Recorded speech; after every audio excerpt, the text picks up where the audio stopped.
Hi and welcome to my channel, and my name is Kim, and thank you for joining me for Vlogmas Day 6. So for Vlogmas, I will be reading from the Hingston and Olsen short story advent calendar, as well as I will be doing some knitting. Polka Creek, which is also a Canadian yarn company, as well as a Canadian publisher, Hingston and Olsen. And I will be unveiling their color every day, and I will be doing some knitting. So let's get to the unveiling.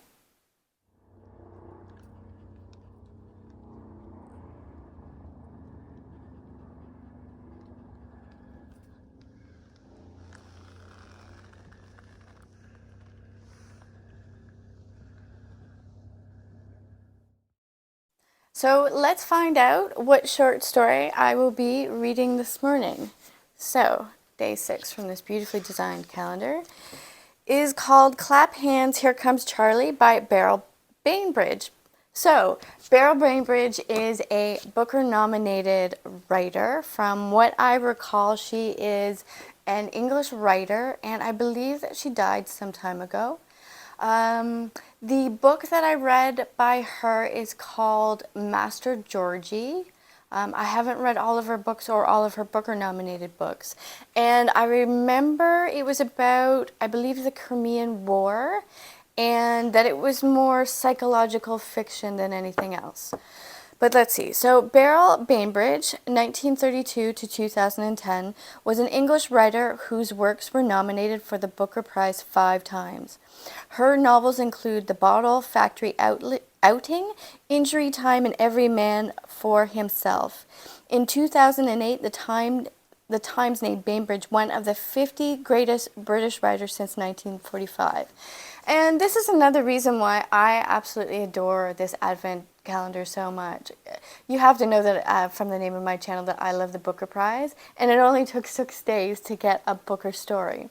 So let's get to the yarn unveiling. So day 6, absolutely gorgeous color green with a tissue paper. And I will try to unwrap this as far away from the mic as possible. So this is called Espresso, and it absolutely looks like espresso. It's a very nicely deeply shaded brown. So that is the short story I'm going to be reading today and the yarn that I will be knitting. So I am going to get reading and knitting, and I will report back to you with my thoughts.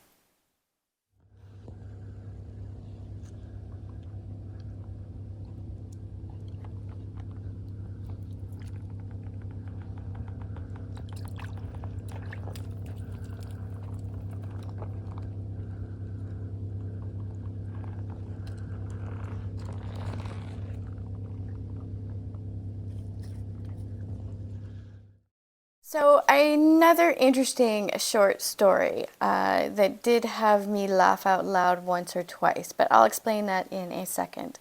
So this is told in the third person. There's essentially no structure. It's just paragraph after paragraph.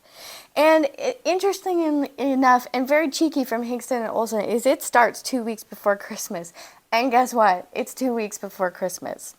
Now, the opening scene starts off with the main character, one of the main characters, who is Mrs. Henderson, and she is the maid or cleaning lady to Angela. And Angela is giving her her Christmas tip. And it's very clear that Mrs. Henderson is expecting money and wants money, but Angela gives her tickets.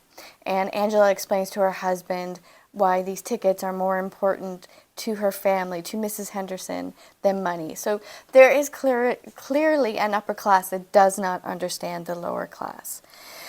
And the tickets turn out to be for a pantomime for Peter Pan. Now, Mrs. Henderson's husband is Charlie Henderson, and they have a son, his wife, and then their grandkids, and they all decide to go to Peter Pan. But at some point, Mrs. Henderson uninvites Charlie because of his attitude, because he makes fun of it, and he's very irritated that she was not given money, and he becomes irritated and stressed out to the point where he's feeling ill. Now, they are a very impoverished family. It is very clear from the surroundings that they are living in tight quarters.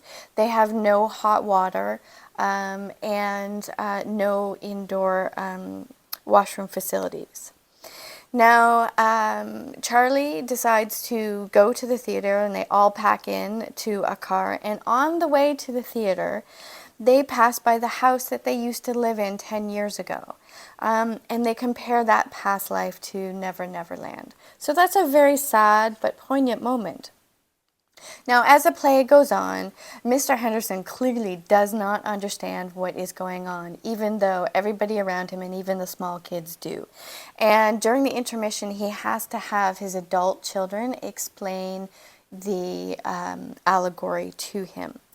However, the little bits and pieces that he is conscious for and is able to decipher is really the adult love for the love that you have for your adult children, and how your love for them as kids to adult matures. And so he's very reflective upon this. Now, normally I won't give away spoilers, so I am going to tell you about the end of the story because I think it's very interesting. So if you don't want to listen to the end of the story because you are reading along, I will put this book down when I'm done with the spoiler. All right, so here we go. So it turns out in the last page or two, Charlie's health is worsening, and this turns out to be an allegory to Tinker Bell's story for the end of Peter Pan. So of course we know that Tinkerbell in the end is going to die, and if you don't want her to die, you're supposed to clap your hands. So Mr. Henderson ends up dying in the end and asking for help, but everybody else saying no and shushing him and be quiet while they're clapping for the actors on stage. So the title really mixes in terms of clap hands, here comes Charlie, because the hands are clapping, but Charlie is literally going to his death. So this is not the most uplifting of Christmas stories, but I did find it to be a darkly humorous one. So thank you so much for joining me for day 6. I hope that you will join me for day 7. If you are so inclined, please like and subscribe and let me know what you thought of this story and if you're following along with me. If you're so inclined, I have started a Patreon account if you wanted to put a tip in the tip jar. And as for me, I will leave you with some of my favorite things for life on the lake, and I hope to see you for Vlogmas day 7. Thanks.